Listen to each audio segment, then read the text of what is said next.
We continue our reading of Lest We Forget, a daily devotional by author George R. Knight. Today's reading, June 28, In Search of Proper Education, Part 3. I will instruct you and teach you in the way which you should go. Psalm 32, verse 8.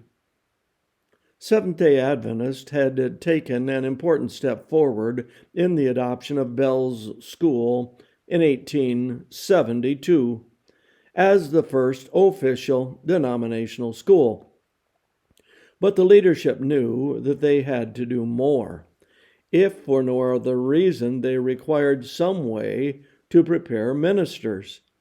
Up into the early 1870s, a young person desiring to become a minister merely watched how the older ministers did things and went out to do the same.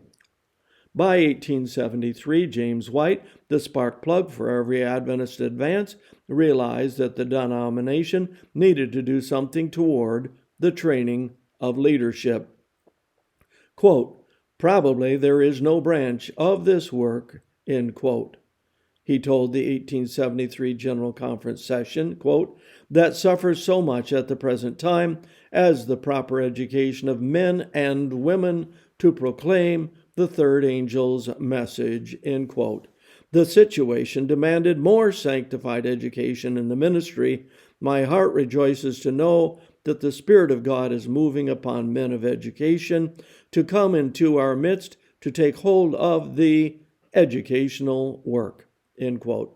But it wasn't only the preparation of ministers that called for a larger educational vision.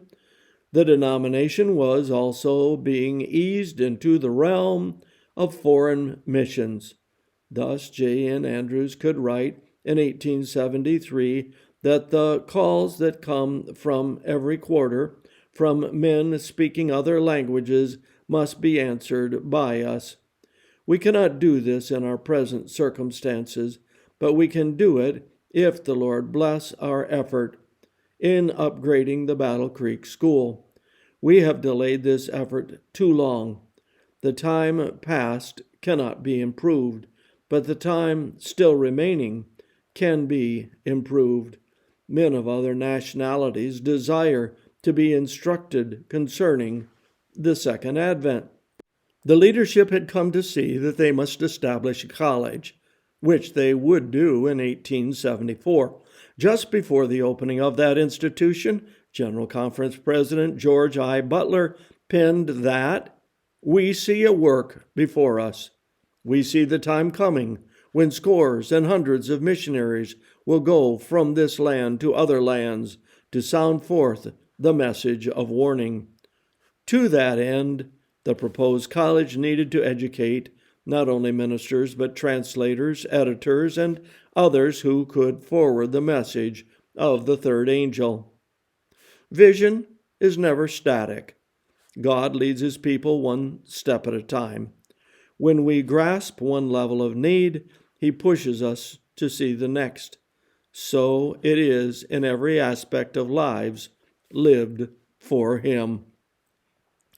This concludes our reading today of Lest We Forget.